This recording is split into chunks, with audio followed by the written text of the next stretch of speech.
이런 경기에 김민재 선수가 만약에 리산마 대신에 있었다면 메뉴가 뭐 이 경기 결과가 어떻게 되든 김민재를 원할 만한 상황이라는 거는 매 경기 확인시켜 주고 있다.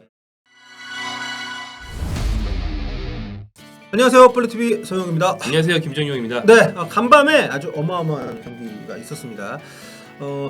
리버풀이 안필드 홈으로 맨유를 불러들여서 무려 7대 0의 스코어로 대승을 했습니다. 이거 뭐 해외 축구에 관심이 많지 않으신 분들도 이미 다 아실 만큼 네, 굉장히 큰 이슈였죠.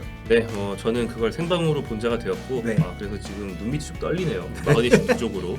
그 아. 인스타그램에 뭐 스토리 같은 데서 리버풀 팬들이 지금 난리를 치고 있어서 네. 아마 친구 중에 한 명이라도 리버풀 팬이 있으면 다 아실 그렇죠. 거예요. 그런 일이 있었다. 국내 리버풀 팬들이 꽤 또 그 층이 두텁기 때문에 네. 주변에 그런 정말 미쳐서 너무 하루를 좀 떠가지고 텐션 업돼가지고 보내시는 분들이 많이 계실 것 같은데, 저는 이 경기 라이브는 좀 후반전부터 봤거든요. 근데 와, 정말 너무도 말도 안 되는, 그리고 만약에 시간을 1, 2분 더 줬으면 골이 더 들어갔을 것 같은 막판에 맨유가 완전히 무너진 상태로 경기를 그렇죠. 했기 네, 때문에 그 꺾여버린 마음이었기 때문에. 그렇죠. 네. 중요한 건 꺾이지 않는 마음인데 꺾여버렸어. 자, 기존 최다 골차 기록이 이 두 팀 간의 라이벌전에서 6골차였습니다. 그것도 이제 맨유가 리버풀에게 6골차로 졌던 경기마저도 전세기예요. 전전세기 19세기. 19세기 1895년 10월 달이니까 128년 전? 와, 조선 때네요. 네, 조선 때. 이조 시대. 네. 네. 그때도 이제 7대 1로 리버풀이 이겼는데 맨유가 한 골은 넣고 그나마 6골 차였고, 그나마 두 팀이 2부에 있던 시절인데. 네, 요 승리를 한 요 네. 시즌에 리버풀이 일부러 승격을 했대요. 네. 네. 근데 그런 정말 아주 태고적 얘기인데, 그런 정말 뭐랄까 현대 축구에서 나오지 않을 것 같은 기록이 이번 경기 나온 것이고, 네. 사실 이 구체적인 내용을 보면은 더 어떻게 이런 경기를 했지 싶을 만큼 한 그런 기록들이 많이 있었습니다. 네, 원체 그 팽팽한 두 팀의 대결이다 보니까 일부 대결만 놓고 볼 때는 리버풀 선수 중에서 2명이 멀티골을 넣은 적은 있지만 네. 3명이 멀티골을 넣은 적이 이번이 처음이라고 합니다. 네, 맨유와의 경기에서. 이번 경기에서는 살라, 하포, 누네즈가 다 2골씩 넣었거든요. 네, 그렇죠. 피르미노가 한 골을 마무리했는데, 이게 2명이 2골 넣은 적이 1910년에 있었고 이것도 100년이 넘었어요. 아, 그렇네요. 네, 3명이 2골 넣은 건 이번에 처음이다. 네. 그리고 메뉴 입장에서 보면 0대 7로 진 게 구단 역사상 최다 골차 패배 타이 기록인데, 이것도 이제 잉글랜드 자국 내 리그 기준인 건데요.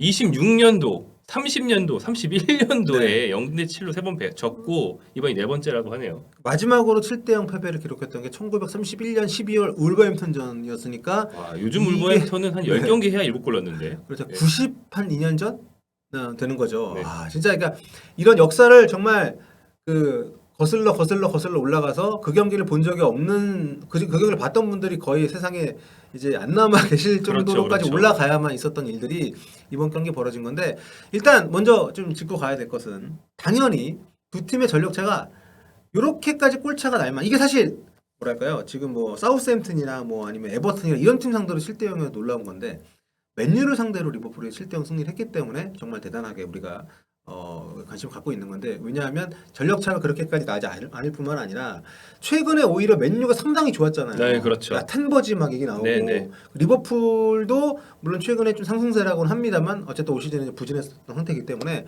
안필드에서 부진했던 최근 맨유 흐름이 그래도 이번엔 좀 바뀌지 않겠냐, 이런 예상까지 나왔었는데, 이거는 모두 이거 이상한 사람 아무도 없지 않을까요? 그렇죠. 네. 그러니까 이게 스포츠죠. 그러니까 네. 똑같은 전력, 똑같은 준비 상태에서 두 팀이 만약에 시간 돌려서 다시 붙는다면 7대 0이 나올 확률은 정말 낮다고 봐야죠. 네, 그렇죠. 리버풀이 이겨도 근소하게 이기는 경우가 훨씬 많지. 네. 사실 지난 주말에 설경 감독의 경남FC가 이정관 감독의 전남으로 원정을 가서 네. 5대 0으로 대승을 해서, 그렇죠. 저는 이거 뭐지 봤더니 역시나 초반에 투장자가 있었어요.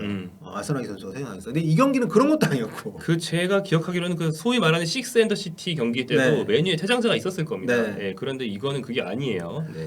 참, 네, 그러니까 좀 여러 가지로 이해할 수 없는 그런 경기 내용이었는데, 그렇다면 뭐 다른 건 차치하고 맨유가 갑자기 이 경기에서 부진한 이유, 왜 이 경기에서 유독 정말 힘을 쓰지 못했는지 이 얘기하고, 그때 이 리버풀은 올 시즌에 계속 좀 부진했고 정말 클럽 감독 이대로 가야 되나라는 얘기까지 물론 충성도가 높은 팬들 사이에서도 나올 정도로, 그 좀 유명한 사진이 있던데,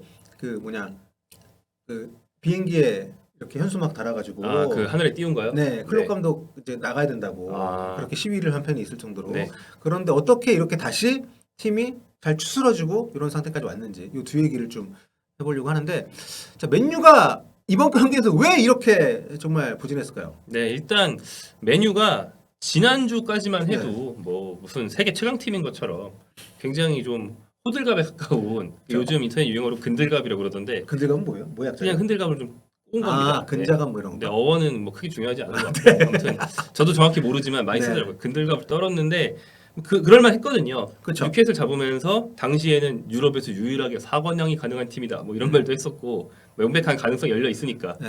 유럽 대항전에서 바르셀로나도 잡았고 굉장히 좋았습니다. 그쵸. 이 네. 카라바코 우승을 한 게 굉장히 우승컵 든 거 자체가 오랜만이었잖아요. 그렇죠. 무관의 시절도 있었기 네. 때문에. 네.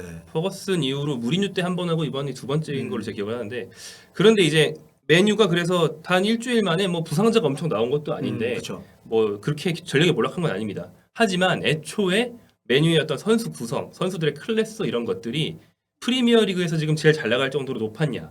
그렇지는 않았는데 그렇죠. 있는 선수들을 잘 조합해서 최근 성적을 냈다는 거예요. 그렇죠. 이 두 팀의 몸값을 경기 끝나고 비교한 그 자료를 보니까 리버풀 선수들 합산 몸값이 훨씬 비싸더라고요. 네, 뭐 대대로 이제 메뉴가 돈이 더 많은 팀이었지만 그동안 약간 좀 정리하지 못하게 돈을 오랫동안 써왔고 그렇죠. 이번 시즌에는 그 인수 문제가 겹치면서 돈을 많이 못 썼기 때문에 그렇죠. 네, 그런 상태거든요.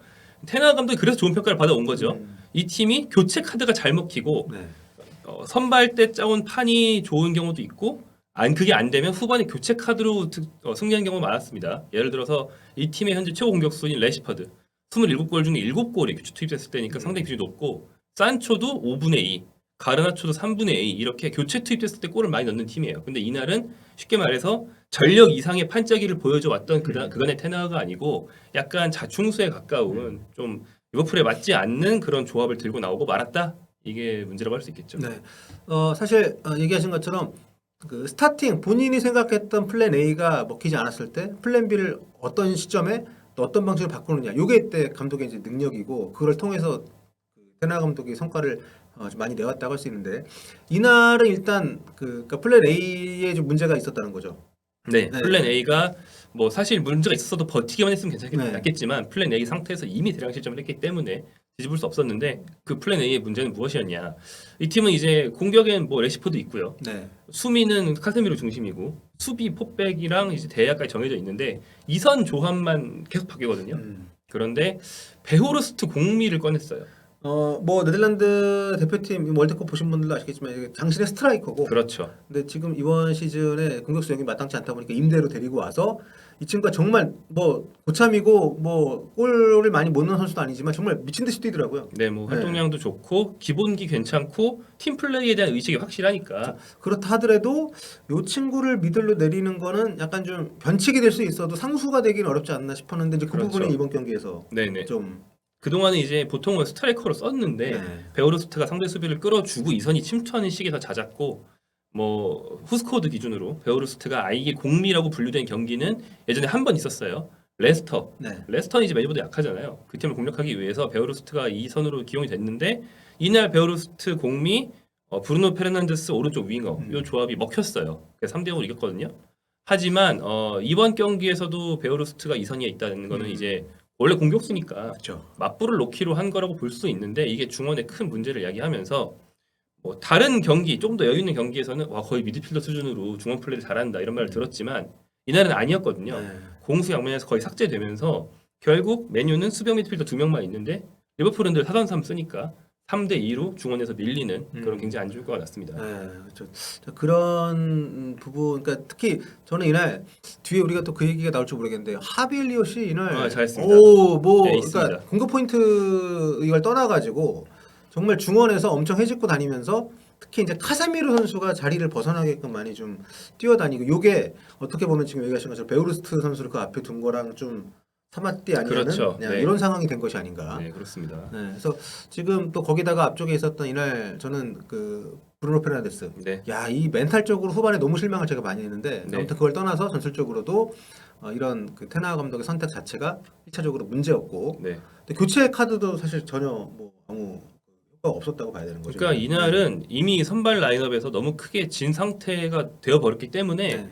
이때부터 테너 감독이 이 정도 큰 점수 차를 뒤집기 위한 카드는 잘 생각이 안 났던 것 같아요. 그래서 교체 카드로 전술 변화를 준다기보다는 부진한 선수 이미 팀이 완전 밀리고 있고 부진한 선수들이 눈에 보이니까 그 선수들을 빼주는 거에 급급했어요. 네, 후반 13분에 베오르스트하고 프레드를 뺐고 네. 후반 31분에 이제 리산드로 마르티네스하고 마르티네스와, 카세미로를 좀 뺐는데 그러니까 이런 선택이 좀 타이밍이나 여러 가지로 좀 아쉬움이 있었다고도 볼 수 있는 거죠. 뭐 그게 전술 변화라기보다는 그냥 이 친구들은 오늘 뭐 넋이 나갔다. 네. 그런 친구들부터 빼주기 급했기 때문에 교체 카드가 5장이 됐음에도 불구하고 테너가 할 수 있는 게 딱히 없었던 것 같습니다. 근데 그 제가 3대 0인가였거든요. 제가 켰을 때 그때 이미 그 테나 감독이 넋이 나가 있더라고요. 네네. 그러니까 저는 모르겠어요. 그러니까 그 터치라인에서 벤치에서 어느 정도 아무리 원정이고 팀이 골을 먹고 있다 하더라도 그럴수록 더 어떻게든 좀 뭐라 텐션을 좀 올려야 되지 않나 싶은데 테나 감독부터가 좀 마타이가 가 있어. 네네네. 와 이거는 그 뒤로 정말 리버풀이 공 잡고 올라갈 때마다 골이 들어갈 것 같은 느낌을 주더라고요. 그렇습니다. 그런 참. 흐름이었어요. 네, 네. 그 흐름과 어떤 멘탈의 문제가 확실히 이번 경기에서는 있었던 것 같은데 근데 이런 거는 이게 최근에 분위기가 좋았던 것하고도 연관이 있다고 봐야 되나? 이거 정답은 없고 그냥 우리 생각을 그냥 나눠보면 그렇게 최근에 좋았던 팀이 몇 골 먹었다고 이렇게 멘탈이 나락으로 가는 거는 이거는 뭘까? 이게 최근에 우승하고 이러면서 좀 마음이 느슨했다고 봐야 되나? 그러니까 중계에서 그런 얘기를 많이 네. 했는데 최고의 라이벌전이고 안필드는 뭐 구장 규모는 안필드보다 막 거의 2배 되는 구장들도 있지만 네네. 가장 열정적인 곳 중에 하나잖아요. 이 안필드 원정을 테너 감독이 유관중으로 간 게 이번이 처음이라고 그러죠. 그러니까 어떤 홈 원정상의 유불리 같은 거 감안했을 때 우리가 아무리 상승세의 면이라도 좀 접고 들어가면서 네. 야 오늘 우리 밀릴 수도 있어 이런 마인드를 가지고 들어갔으면 네. 마음의 준비가 됐을 텐데 메뉴는 이날 맞불을 놓을 생각으로 들어갔던 것 같고 그래서 극초반에는 리버풀이 밀어붙이다가 전반 중반에는 메뉴가 거꾸로 밀어붙이는 시기가 있었거든요. 네. 예, 한 25분부터 40분 사이 이 정도는 메뉴가 완전 밀어붙였어요. 음. 근데 이때 골을 못 넣고 그 상태에서 메뉴가 우리 상승세야라고 생각하고 막 압박하고 있을 때 리버풀이 한 번의 역습으로 하프에 골을 네, 넣은 거였거든요. 여기서 확 꺾였습니다. 그러니까 사실 안필드의 마법이라는 게 그냥 웃자고 하는 얘기가 아니라 실제 선수들이 많이 느낀다고 하는 것이 그 안필드 투어를 가면 거기 안내하시는 분이 굉장히 자부심을 갖고 그 얘기를 합니다. 가보셨죠? 네네. 입장하는 그 통로 네네네. 되게 좁잖아요. 네네, 그 경기장하고 선수들이 들어가는 그 계단 내려가는 그 통로가 되게 좁아서 안필드 그 관중들의 엄청난 응원 소리와 그 유일 레버걸로 부르는 소리가 정말 크게 들린다. 그러니까 이게 라커룸에서 나오면서부터 압도되기 시작한다는 체험담들을 많이 뭐 상대팀 선수들이 기가 죽는다 이러면서 막 하는데 그게 과장은 좀 됐을지 몰라도 실제 그렇다고 하는데 어쨌든 메뉴가 최근에 계속 그 성적이 안필드 원정에서 안 좋았기 때문에 그런 부분들이 좀 뭐랄까 선수들이 초반에 경기 들어가서 잘 안 풀리는 순간에 확 오지 않았을까. 지금 기록을 보니까 최근 그 맨유가 안필드 원정에서 이번 경기까지 7경기에서 무승입니다. 무승. 네. 3무 4패. 그리고 7경기 한 골. 16실점. 그러니까 이 정도면 진짜 그 안필드의 어떤 신묘한 힘이 존재하는 게 아닌가라는 생각에 물론 힘이 실리는. 네, 해당 기간이 리버풀이 훨씬 강했던 시기긴 하지만 네. 그걸 감안하더라도 어쨌든 지금 맨유 입장에서는 리버풀에 대한 또 라이벌리가 굉장히 내부적으로도 강하기 때문에 이번 패배는 그런 멘탈적인 여러 가지 뭐 이유 불문하고 이렇게 지면 안 되는 경기였기 때문에 더 맨유 팬들에게는 정말 타격이 클 것 같습니다. 그리고 게다가 최근 수년 통틀어서 가장 맨유 팬들의 자긍심이 높았던 시절이 아닐까요? 지난 1, 2주가? 네, 야 네. 우리 쿼드로플 한다 뭐 네. 이러면서. 네. 근데 그 정말 리버풀이 정말 라이벌인 게 상대가 가장 높이 올라갔을 때 가장 낮은 곳으로 떨어뜨리는 그런 결과가 됐는데 아무튼 이날 경기 끝난 뒤에 선수들의 태도를 봐도 맨유가 좀 많이 타격을 받은 것 같긴 해요. 네, 뭐 요즘 그런 어떤 맨유 선수들의 정신적인 면을 네. 많이 다 잡아준다고 칭찬이 많이 있었던 게 카세미로 바란 네. 이 두 이제 많은 우승을 해본 선수들이 챔피언의 멘탈리티가 뭔지 맨유에 가르쳐줬다 이런 얘기를 많이 했는데 이날은 말씀드린 것처럼 멘탈리티인지 아니면 경기 중에 어떤 전술상의 문제인지 아무튼 카세미로가 먼저 꺾였고 네. 끝까지 남아있던 바란은 분전은 했습니다만 첫 골 상황에서 학포의 드리블에 단 한 번의 터치 털린 것도 바란이었고 네. 경기력 면에서는 뭐 잘한 거 없었어요. 근데 이제 끝난 다음에 바란이 선수들을 이제 모아서 저기 경기 한 80몇 분 됐을 때 프리미어리그 특유의 풍경 있죠. 메뉴 팬들이 주차장을 갔거든요. 네. 근데 이제 원정이잖아요. 그래서 원정임에도 불구하고 90분 넘게 우리를 응원해준 0대7로 털린 우리를 응원해준 팬들한테 인사를 하러 가자고 네. 선수를 막 모아서 갔대요. 나머지 선수들은 그럴 겨를이 없었던 네. 거예요. 그러니까 그런 어떤 챔피언의 멘탈리티 같은 게 이날 어떤 안필드의 앞에서는 유지하기 힘들었던 게 아닌가 그런 네. 생각이 들고 그리고 이제 단적인 선수가 아까 말씀하신 페르난데스 주장 완장 차고 네, 나왔는데 페르난데스는 그 이제 원래도 좀 정신적으로 좀 기복 있는 선수고 근데 이날은 안 풀릴 때의 안 좋은 두 가지 패턴이 다 나왔습니다. 첫 번째는 시뮬레이션. 네. 뭐 맞았을 수도 있지만 화면상으로는 얼굴에 가격을 안 당한 것처럼 보였는데 지금 과정된 동작을 한번 보여준 게 있었고 그리고 부심한테 막 화내고 막 네, 그러잖아요. 부심을 네. 툭 치고 지나갔어요. 네. 그거는 사실 징계감일 수도 있었습니다. 그렇죠. 운이 없었으면. 그 얼굴 감싸주고 넘어진 거에 대해서는 게리 네빌이 네. 왜 저러냐는 식의 해설을 했던 것 같고 그 다음에 세 개네요. 그러면 네. 마지막 세 번째는 후반 막판에는 뚫린 본인의 다음에. 수비 네. 시도가 실패하니까 따라가지 않고 그러니까. 그냥 제자리에 가만히 있는 모습이었는데 원래 페르난데스가 수비가 되면 굉장히 좋은 선수잖아요. 예, 이게 장점이란 말이에요. 근데 이제 그런 걸 보여주지 않았다는 면에서 뒤집을 수 없는 거였죠. 그렇죠. 이미. 뭐 질 땐 지더라도 포기하는 모습 보이는 걸 팬들은 더 싫어하는데 네. 이거를 앞장서서 정말 팀 에이스라고 할 수 있는 페르난데스가 보여줬기 때문에 아무튼 전체적으로 많은 부분에서 이 팀이 그 너무 일찍 포기를 했다는 게 좀 대표로 연결이 되지 않았나. 근데 또 수비적인 부분에서는 사실 그 뭐 수비수 개개인의 문제라고 볼 수는 없긴 합니다. 왜냐하면 기록을 보니까 이날 XG 값 기대 득점이 리버풀이 3.35인데 7골 넣었고요. 네. 맨유는 0.98인데 한 골도 못 넣었습니다. 그래서 뭐 수비수들이 전체적으로 전체적으로 좀 이날 수비에 문제가 있었지만 어떤 수비수 한두 명의 특정 뭐 결정 실수가 있었다 이렇게 볼 수는 없을 것 같은데 네, 그렇지 않아요. 아쉬운 건 데헤아가 이날 리버풀의 유효 슈팅이 8개였거든요. 7실점을 했습니다. 네. 물론 뭐 큰 실수를 한 건 없지만 어느 정도는 선방을 해서 좀 팀이 무너질 때 버팀목이 돼줬어야 되지 않나 싶은데. 아, 그렇죠. 네. 데헤아가 장점이 선방이니까. 네. 근데 뭐 하나 보면 말씀하신 대로 큰 실수는 없어요. 그러니까 네. 뭐 잡아야 될 걸 못 잡았다 이런 건 없거든요. 네. 근데 뭐 선방을 해줬으면 흐름이 한번 바뀌었겠죠. 그러진 못했습니다. 이거 좀 별개지만 최근에 김민재 메뉴썰 꽤 많이 나오고 있잖아요. 네, 많이 나오고 있죠. 이런 경기에 김민재 선수가 만약에 리산마 대신에 있었다면 좀 나았을까요? 이런 경기는 뭐 그런 개개인의 문제는 아닌 것 같은데 네네. 뭐 열심히 했거든요. 메뉴 네. 수비수들은. 그렇죠. 예. 다만 이제 메뉴가 뭐 이 경기 결과가 어떻게 되든 김민재를 원할 만한 상황이라는 거는 매 경기 확인시켜 주고 있다. 왜냐하면 이날은 리산마의 작은 신장이 공략당한 경기는 아니에요. 근데 이제 김민재, 리산마, 바란을 3명을 돌려 쓸 수 있으면 요즘처럼 쿼드러플에 도전하는 이런 시기에는 분명히 이제 로테이션이 필요하니까 지금 미들만 스텝백 둘밖에 없어가지고 문제거든요. 그렇죠. 자, 그 맨유는 뭐 그렇다 치고 리버풀은 사실 순위도 굉장히 낮은 순위에서 오래 있었고 네, 한때는 첼시랑 붙어 있었는데 네. 지금 뭐 첼시랑 누구 언제 붙어 있었다고 이러면서 지금 결과적으로 좀 뭐랄까 맨유가 승점을 못 얻은 거는 그러니까 토트넘 관점에서 봤을 때 다행이지만 리버풀이 좀 무섭게 올라와서 거의 토트넘 역전할 분위기인데 최근 5경기에 이제 승리를 하는 동안에 13골을 넣고 무엇보다 그 마누라 이후에 마누라가 좀 사실상 해체가 되면서 네. 좀 뭐랄까 좀 살라도 올 시즌에 골을 많이 못 넣고 좀 침체기였잖아요. 근데 지금 코디 우리가 월드컵 때 각포라고 불렀던 코디 학포 또 시즌 초에 정말 욕 많이 먹었던 누네스 네. 요 둘이 다시 좀 살아나면서 살라, 학포, 누네스가 최근 굉장히 좋은 득점력을 보여주고 있는데 이번 경기에서도 요셋의 어떤 그 뭐랄까요 영향력이 절대적이었죠. 네, 맞습니다. 아까 모두 말씀드린 것처럼 3명이 2골씩 넣었고요. 그리고 이제 서로 도움도 기록하면서 네.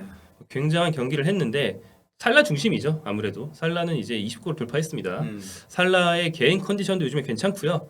이제 살라를 중심으로 한 새로운 조합이 마침내 자리 잡은 것처럼 보여요. 그러니까 누네스가 이번 시즌 시작할 때 영입돼서 네. 반년 동안 쟤 왜 샀냐 이런 말이 나올 정도로 물론 장점도 있지만 어떤 정교하지 못했다는 단점이 너무 부각됐는데 네.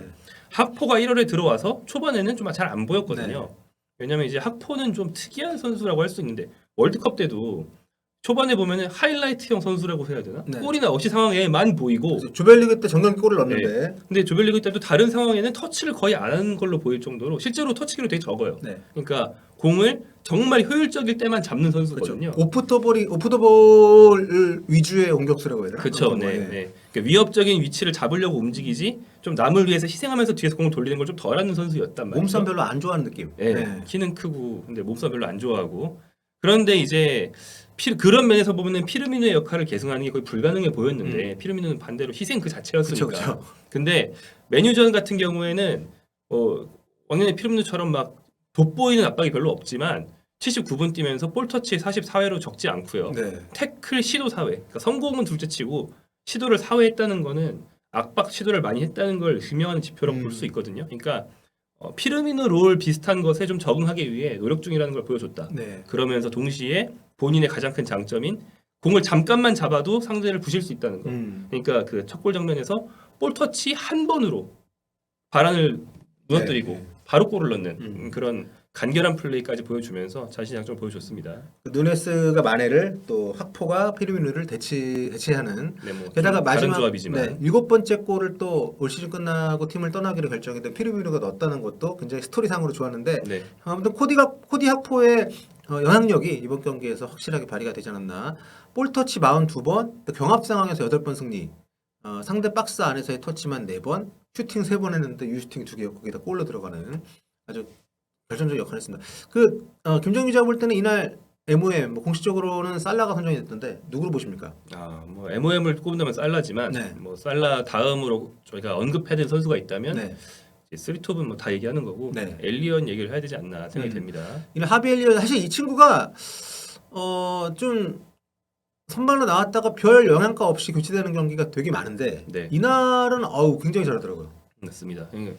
전술적인 수혜도 있었어요. 뭐 아까 얘기한 것처럼 이제 메뉴는 미드필더 2명, 네. 리버풀은 3명 이런 수적인 우위도 있었지만 그 우위를 살리게 해준 거는 정말 엘리엇이었다. 왜냐하면 같이 호흡을 맞춘 미드필더가 파비뉴, 신체 능력이 많이 떨어졌고요. 네. 핸더슨도 좀 떨어졌어요. 이 둘이 왕년의 리버풀의 그런 어떤 만 활동량을 못 보여주는데 엘리엇은 뭐 좀 지능적이지 못해서 욕을 먹는 날도 있지만 많이는 뜁니다 확실히. 네. 그리고 이날은 판단력도 좋았어요. 그래서 좋은 어떤 인터셉트 그리고 네. 좋은 수비 시도를 통해서 전방 쓰리톱이 상대를 약간 압박하면서 실수 유발만 해주면 네. 그거를 실수로 만들어내는 건 결국 엘리엇의 몫이었고 또 이제 많은 활동량을 통해서 메뉴 미드필더들이 자기 자리를 잡지 못하고 흔들면 그 자리를 이제 쓰리톱이 이용할 수도 있게 해주고 도움도 하나 기록했고요. 네. 엘리엇의 어떤 활동량이 이날은 정말 잘 먹힌 그런 날이었다.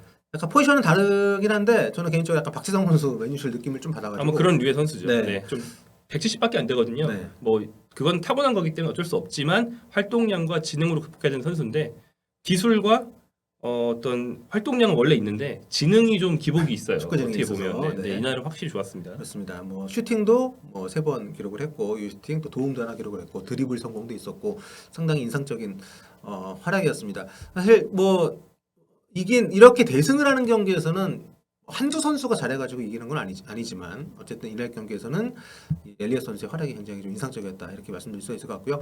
또 이날 살라가 또 역사를 썼습니다. 리버풀 선수로는 프리미어리그 최다골 기록. 네, 그러니까 경신. 풋볼리그 시절 빼고 네. 프리미어리그 출범 이후의 최다골이죠. 그렇습니다. 그러니까 오원과 제라드와 파울러를 넘어섰습니다. 네. 네. 그리고 이 친구가 이번 골 넣고 또 이 상탈 네네. 해가지고 카드를 받았는데 이날은 정말 카드를 받아도 전혀 아깝지 않을 만한 경기였던 것 같아요. 팀도 그렇지만 본인 기록도 세웠기 때문에 재밌는 기록이 2017-18 시즌 이후 그러니까 한 5년 전이죠. 안필드에서 맨유는 살라가 상위 탈의로 옐로 카드 받은 횟수보다 골을 적게 넣었다. 옐로 카드가 2개고 메뉴 골이 하나인가 뭐 그랬던 것 그렇죠. 같습니다. 네. 또 이런 기록까지 좀 거론이 될 정도로 네. 상당히 맨유에게는 좀 얘기거리가 많이 나올 수밖에 없는 패배였던 것 같습니다. 자, 그래서 지금 순위를 보면요, 리버풀이 뭐 첼시랑 같이 10위권에 있었던 게 엊그제 같은데 어느새 토트넘보다 한 경기를 덜한 상태에서 토트넘하고 승점 3점 차이로 5위까지 쫓아왔습니다. 현재 기세를 보면 네, 뭐 똑같다고 볼 수 있는 거예요. 그렇죠. 수년 경기 하나를 잡을 확률이 높으니까. 그렇죠. 게다가 이제 뉴캐슬은 토트넘이랑 승점이 지금 4점 차인데 2경기를 덜했거든요. 네. 그래서 지금 토트넘의 순위는 실질적으로 한 5.5이다. 네, 이렇게 볼 수가 있을 정도로 저 4, 5, 6이 거의 동등한 거죠. 네. 그렇습니다. 그리고 또 맨유도 조금 만약에 오늘 뭐 오랜만에 졌지만 또 이런 페이스로 간다면은 이 3, 4위 다툼은 정말 프리미어리그 또 꿀잼으로 가는 각이 나오고 있다. 네. 이렇게 말씀을 드릴 수 있을 것 같습니다. 자, 모두의 예상을 벗어났던 노스웨스트 더비 늘 참 재밌는 것 같아요. 이런 두 팀의 라이벌 관계도 그렇고 마지막으로 이 두 팀의 지금 오늘 이번 경기의 내용과 결과가 앞으로 좀 흐름에 영향을 미칠까요? 아니요. 이 경기는 그냥 이벤트성이다. 그러니까 어차피 리버풀은 네. 상승세였지만 그쵸. 이 경기 이후로 더 치고 나간다? 맨유는 별로 상상이 안 네, 되고 네. 메뉴도 이 하나로 팀 자체가 완전 꺾인다? 네. 그러진 않을 것 같습니다. 맨유 네. 또 신초에 그럴 때 또 테나 감독이 그걸 잘하더라고요. 팀워크를 다시 좀 끌어올리고 으쌰으쌰하고 막 이런 것들을 잘하기 때문에 아무튼 저도 그렇게 생각하는데 과연 어떻게 또 흘러갈지를 보는 것도 또 프리미어리그 올 시즌 하반기 굉장히 또 중요한 포인트가 될 것 같습니다. 자 오늘 맨유 리버풀 맨유 경기 여기서 분석 정리하겠습니다. 다음 시간에 뵐게요. 감사합니다. 안녕히 계세요.